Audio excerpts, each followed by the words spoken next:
আসলেই ফুটবল বিশ্বকাপ এটা হচ্ছে যে সারা পৃথিবীর একটা সবচেয়ে গুরুত্বপূর্ণ জাঁকজমক একটা খেলা।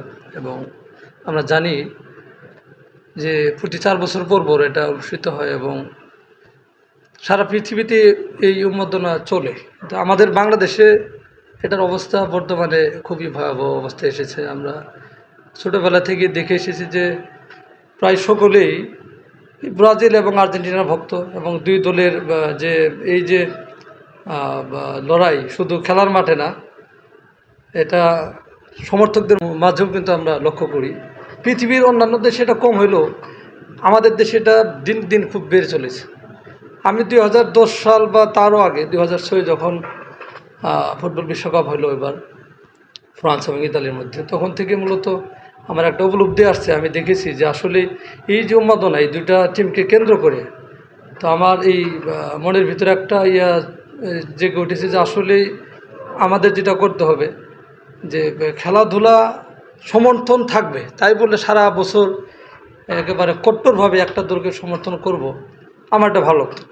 এবং আমি যার প্রেক্ষাপটে আমি মূলত দেখেছি এবং দেখার মাঝখানে আমার এই অনুভূতি হয়েছে যে দল হিসাবে খেলা ভালো লাগতেই পারে একটা দলের, এবং প্লেয়ার হিসাবে আমরা যদি দেখি ব্রাজিল এবং আর্জেন্টিনার দুই দলই তাদের সাবেক অনেক তারকা খেলোয়াড় ছিল।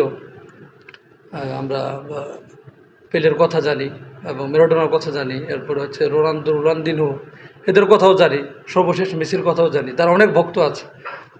কিন্তু খেলা তো খেলাই, কিন্তু এই খেলাটাকে উন্মাদনার পর্যায়ে নিয়ে যাওয়া হয়েছে যে এটাতে আমাদের মনে হয় যে আমরা মানসিক বিকারগ্রস্ত হয়ে যাচ্ছি।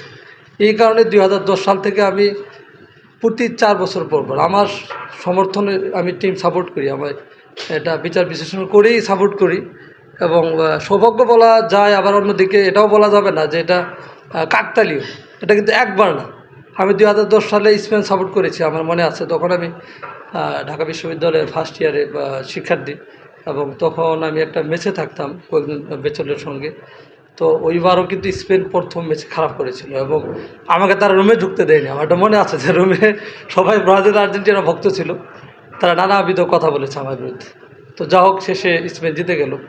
তো ওটা হয়তো বা কাকতালীয় বলা যেতে পারে। কিন্তু পরের বার 2014 সাল আমি জার্মানি সাপোর্ট করলাম, এবং আমি ওইবারও খুব ভালোভাবেই আমি সমর্থন করেছি। মানে আমি বিষয়টা এরকম যে কট্টরপন্থী সমর্থক না, কিন্তু আমার সমর্থন খেলা শুরু আগ থেকে। যখন খেলা আমি মোটামুটি খেলা যেদিন শুরু হবে তার কয়েকদিন আগে আমি একটা ডিক্লেয়ার দিই যে হ্যাঁ, এই দল আমি করব, এবং আমি আশাবাদী এই দল বিশ্বকাপ জিতবে। তো দেখা যাচ্ছে যে 2014-তে জার্মানি চ্যাম্পিয়ন হলো। সে অনেক স্মৃতি রয়েছে আমার। ওই সময় ফাইনাল ম্যাচটাও আমার একটা স্মৃতি হয়ে আছে। আমার এক বিশ্ববিদ্যালয়ের ছোটো ভাই, আমি তখন যাত্রাবাড়িতে আলাদা একটা রুম নিয়ে থাকি, তো সেই খেলা দেখবে বলে আমার ওখানে আসছে। আমার মনে আছে যে তখন এরকম আমের সিজন ছিল, তো আমের জুস বানিয়ে নিয়ে আসছে, সে খাবে আর খেলা দেখবে। সে কট্টরপন্থী ব্রাজিলের সমর্থক। তো দেখা গেল যখন একের পর এক গোল হচ্ছে, কিছুক্ষণ পরে তাকে আর খুঁজে পাওয়া গেল। তো আমি খুবই মর্মাহত হলাম, একদিকে আমার আনন্দ লাগছে। তো যা হোক, এরপরে 2018-তে তখন আমি এলাকায় গ্রামে, এবং তখন প্রাথমিকে চাকরি করি, প্রাথমিক বিদ্যালয়ে শিক্ষকতা করি। তো সেই সুবাদে এলাকায় থাকি, এবং আমি তখন সবাইকে বললাম যে আমি এবার ফ্রান্সের সাপোর্টার। এবং অনেকেই ফ্রান্সে, তখন আমরা জানি যে এমবাপ্পের উত্থান হয়েছে সে সময়, অনেকে ভালো বলে যে হ্যাঁ ঠিক আছে, কিন্তু হয়তো বা কাপ পাবে না। কিন্তু আমার ইতিপূর্বের অভিজ্ঞতা, আমি দেখা গেলো যে ফ্রান্সের প্রথম থেকে সমর্থন শুরু করলাম, এবং আসলে দেখা গেলো ফ্রান্স কাপ পেয়ে গেল। তো এইভাবে মোটামুটি 3টা 2022-এ এসে আমার যেটা হয়েছে, আমি এবার বলেছি যে আর্জেন্টিনা কাপ জিতবে, কিন্তু আমি আর্জেন্টিনা সাপোর্ট করবো না। তা আমার এই যে টার্গেট একটাই, যে ব্রাজিল আর্জেন্টিনার দুই জায়গা থেকে বেরো আসতে হবে।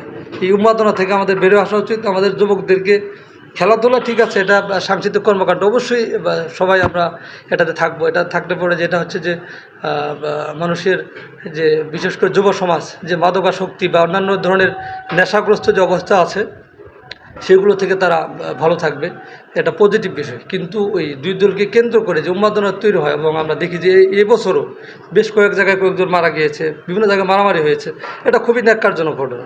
তো এখান থেকে বের হয়ে আসতে হবে। তো সর্বশেষে আমি এবারও স্পেনকে সমর্থন করলাম আমি, এবং মোটামুটি ঘোষণা দিলাম খেলা শুরুর আগে। তো এবারও আমি, এটা কাকতালীয় না, এবারও জিতে গেল। আমি আশাবাদী যে আমার সমর্থন সামনে এরকম হয়তো আরও নতুন কোনো দল আসবে, আমি হয়তো আবারও নতুন কোনো দল সমর্থন করব। তার মানে এই না যে আমি প্রতি খেলায় চেঞ্জ করবো। আমি জাস্ট প্রতি 4 বছর পর পর। এই যে আমার বার্তাটা এটাই যে এই যে ব্রাজিল আর আর্জেন্টিনার প্রতি যে একটা উন্মাদনা, যে একটা অন্ধভক্ত এবং এর কট্টরপন্থী সমর্থন, এটা থেকে বের হয়ে আসতে হবে। হ্যাঁ, এটা থেকে বের হয়ে আসতে হবে, আমাদেরকে সচেতন থাকতে হবে। আমরা খেলা মানে আমরা সমর্থন করবো। আমাদের বাংলাদেশে কোনো টিম নেই, সামনে বিশ্বকাপ খেলতেছে না, কিন্তু আমাদের বাংলাদেশের খেলোয়াড়রা কিন্তু ইদানিং ভালো খেলছে। তো আমরা হয়তো আশাবাদী হতে পারি, কিন্তু এই ব্রাজিল আর্জেন্টিনা নিয়ে আমরা এই যে টাকা পয়সা নষ্ট করি, এই যে উন্মাদনা তৈরি করি, এই যে নিজেরা মারামারি করি, নিজেদের মধ্যে ভ্রাতৃত্ববোধ নষ্ট হচ্ছে, এটা আমাদের কোনো কাজ আসতেছে না। তা আমার এই চেষ্টা অব্যাহত থাকবে। আমি আশা করি যে আমি ভবিষ্যতে যুব সমাজকে এটাই আহ্বান জানাবো, যেন সবাই মোটামুটি এই দুই দল বা সমর্থন করবে, কিন্তু ঘটনা হচ্ছে এই বাড়তি যে উন্মাদনা, এই যে কট্টরপন্থী, এটা হওয়া যাবে না।